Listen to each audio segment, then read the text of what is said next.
Hey there, my name's Chris Gore, and I think I've come to a conclusion in the middle of packing up about this guy right here, the King James Version Bible, right? So I'm not King James Version only, far from it, but it is by far my favorite translation. It is the translation that my grandpa's Bible is in, which I have. My dad's Bible is in King James, which I have. The Bible I got for Christmas when I was 12, that's King James, which I still have. This one is my current favorite King James. I have several other King Jameses.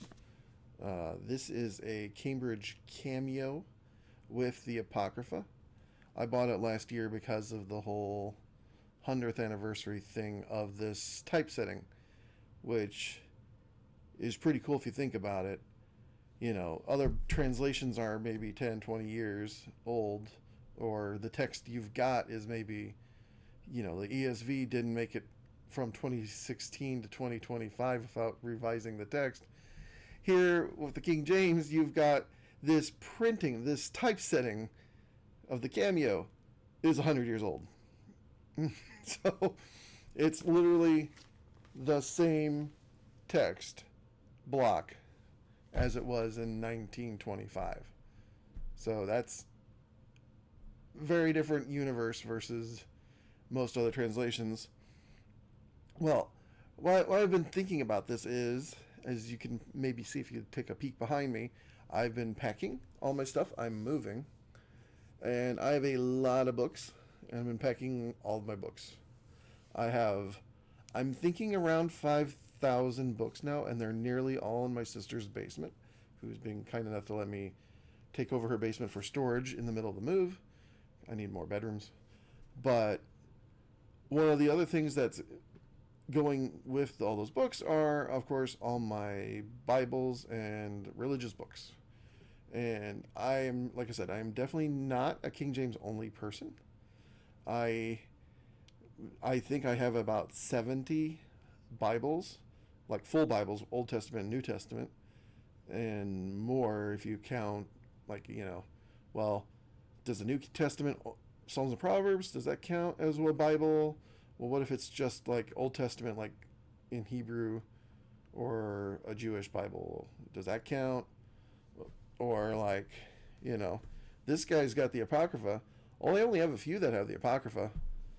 If they don't have the Apocrypha, should it count? But so basically, I'm counting, if it's got the Old Testament and the New Testament, I've got about 70. So, a lot of them are King James. The vast majority of them were not. I also have a lot of ESVs. Actually, I think I have more ESVs than King James's. And I really like the ESV as far as critical text translations go. It's probably my favorite. I like the King James. I love the King James. And then the other one I read a lot is the New King James. I love the New King James primarily for the same reasons that I love the Old King James. And those boil down to, I'm not the biggest fan of the critical text. I more lean towards the Byzantine text, the traditional text, for reasons. I don't know Greek anywhere near to the point where I can have an educated opinion about with the words, but it just makes sense to me that Scripture would be preserved the whole time, and we shouldn't have to have just this one copy that we finally found, that's just not how in my head it should work. I'd probably lean to the Byzantine text or maybe a majority text approach. So the New King James and the King James both using the exact same text source. In this case, the TR, which is a type of Byzantine text form, right? Not a critical text version. So I like that. There's no missing verses. Even that's one of the things that I like, right? Even the verses that There's like one or two that I maybe could be sold on shouldn't be there, like the John, the comma in John, right? First John, whatever that is. There's a thing that there was like literally no Greek texts until the 1500s that represent it. Okay, yeah, that's probably not original. But the thing is it's not false. It's a one-liner Trinitarian statement. Just removing it's not great. And some of them don't even have it in a footnote, even if you do have footnotes. I can't remember if the ESV did or not, because it's already gone in a box with all the rest of the books. So, yeah, I'm packing. I'll be a couple of weeks with none of my books. And the two that I kept out were these two guys, right? The New King James and the King James. And I was originally thinking I would just keep one, and I'm instead keeping two, although I might still do it. But, like, why can't I just go with the New King James? Why can't I just keep this guy? And this is sort of making me really think about the whole, there's people arguing online, sometimes very educated arguments online about, okay, maybe we should retire the King James. And I don't think I could do that. Like, if I was going to say, okay, I'm literally just going to have one of these instead of these two, as much as I love this beautiful blue Schuyler New King James with the beautiful leather, beautiful printing, that would be the one that would go in the box. Because a couple of reasons, even with that, right? So first off, you don't have an Apocrypha. And this actually is true for a lot of translations that I like. The ESV does have an Apocrypha, but like I said, it's critical text. I prefer not, although I do love the ESV as far as critical text ones go. That's probably the best as far as I know.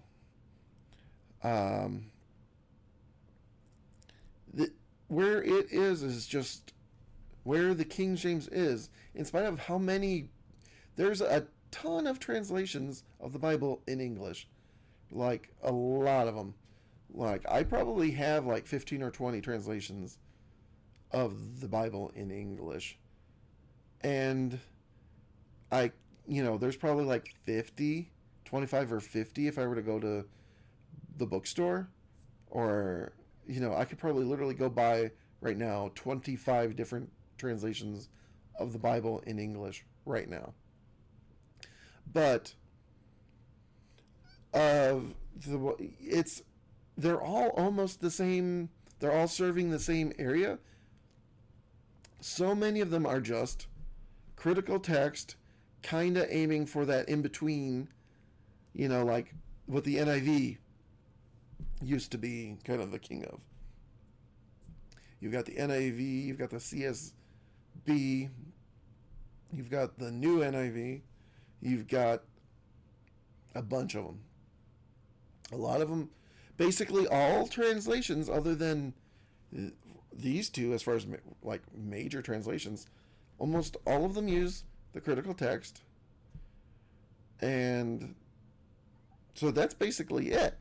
And if you actually appreciate the Apocrypha, well, as far as I can tell, there is no Apocrypha for the New King James. That just was never a thing that was made, and that rules out a lot of the translations.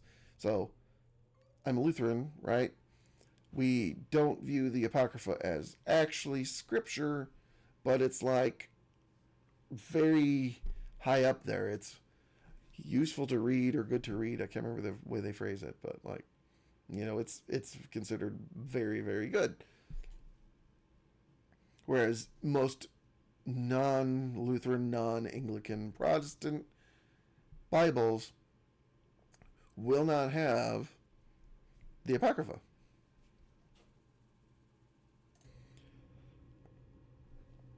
The other main thing is pretty much none of them are as beautiful sounding as the King James. And, that actually matters more than you might think. And now people will complain, like, Mark Ward online, if you go look at his videos on YouTube, which I watched a lot of, he'll complain that, a lot of the people reading the King James maybe have a little bit of comprehension issues with some of the bits in the King James. Well, honestly, one of the main reasons why they keep on using it is it just sounds good. The modern translations, basically none of the translations sound as good as the King James. I don't have a problem understanding it. I also don't have a problem understanding Shakespeare. My mom was an English lit person, and I was force-fed lots of Shakespeare. So I read Shakespeare. Oh, no, I actually don't read it that much. I usually just watch Shakespeare. I read Shakespeare and watch Shakespeare a lot. I read the King James a lot. I don't have a trouble understanding it. It's just not that big a deal. And it's really not that difficult. It's harder than, like, the Living Bible, yeah, or the Message, yeah, or NIV, yeah, it's harder. But it's not that hard. It's going to require a little more effort, but it sounds good. And that actually, believe it or not, I think makes it easier to read. It's almost like a little bit of a reward mechanism. It's just like, oh, you get to read this beautiful stuff. Okay, I'm reading the Bible. That's the thing I want to do today. Maybe I don't want to do it so much today, but as a reward, it's this beautiful poetic stuff, even when it's like dumb things like, there's 231 shekels from the tribe of Dan for something, Even when it's stuff like that, it still sounds good, Not just the Psalms or the Proverbs. It's like all of it sounds really good. Whereas one of them that I've been looking at now, the LSB, super accurate. It sometimes sounds a little rough, and it's like, okay, they're not aiming to sound good. They're aiming to be super accurate, but it doesn't sound as good. Being accurate, that's another thing. The King James and the New King James too, very accurate translations. And very transparent translations. That's actually part of the reason why I was kind of looking at the LSB. It's like the only one, the LSB and the NASB seems to be, as far as I know, the only other one that's quite so transparent, like the way the King James and the New King James are, where it's like they've got the italic text for supplied words. They're trying to keep word for word. If anything, the LSB is trying to be even more super accurate and super transparent, which I appreciate that. That's a good thing in my mind. But that's why I think in 100 years, when the King James, right, this is over 400 years old now, this printing, this typesetting is over 100 years old now. When the King James hits 500 years, so 2111, I think there will still be people who are using the King James as their primary or maybe even only Bible in the English language.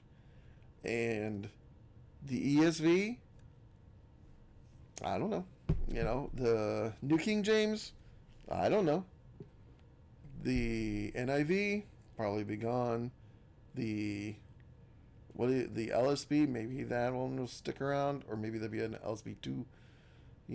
Maybe there'll be a revision to that. Think of all the translations that are out there. Which one do you think will be around in 2111? And I would say it's this one. That's the only one I'd guarantee you is still around in 2111. People actually using daily. So, I guess what I'm saying is, I would love it if somebody would fix this problem. I don't really view it as a big problem, but, you've got people like Mark Ward and others complaining about King James KJV-Only guys. Well, don't make yet another Bible. If you're thinking about making a Bible translation right now, good on you, but serve what's not being served. We don't need yet another critical text translation that's kind of somewhere in the middle of the accuracy versus readability line. We don't need that. Like the LSB is a good example of that's actually kind of underserved. Super transparent, super accurate. That's honestly not that well served. The other end, there's only so many on the other end too. Like the super easy to read, like the Living Bible or something like that. There's really not that many of those that are good. And if you want to unseat the King James, you're going to have to do something that replaces it for the people who actually want it. So, if you wanted me to be using your translation instead of the King James, what are you going to have to do? You're going to have to be Byzantine text form, Old Testament, New Testament, and Apocrypha. Very transparent, very accurate, and reads well. Poetry. Why? Not, it's not actually poetry, but it reads well. If you read the King James, it sounds, imposing, impressive. You sound like you're reading the Bible or the Word of God, It doesn't sound like just some dude talking. Like so many of those modern translations, they're like, well, they want to sound like how people actually talk. Well, sometimes if it's Holy Scripture, Word of God, there's a certain thing to be said about it shouldn't just sound like me and the dudes having a beer talking to each other. It should sound like the Word of God. And the King James does that really well. For better or worse, that's a thing. It does sound different. It sounds more special. Is it harder to understand? Maybe a little bit, but it makes it sound like you're reading something important. You're not just reading Twitter or Facebook. You're reading the Word of God. And it does sound different, and that's good. It's a little tone in my brain that I'm not just reading stuff. I'm reading the Bible. So that's, I guess, what the end result of this is. If you are somebody who's qualified to make a Bible translation, make that translation. Start on that one. If you're that good of a biblical scholar that you're seriously considering making a Bible translation, you and your buddies at whatever seminary that you guys work at, please do that for me. Make me something that will replace my King James. It has to have Old Testament, New Testament, Apocrypha. It has to be extremely accurate, extremely transparent. Byzantine text form. Don't delete verses. Be beautiful to read. Please do that. I'd love that. I would buy it. And I would read it.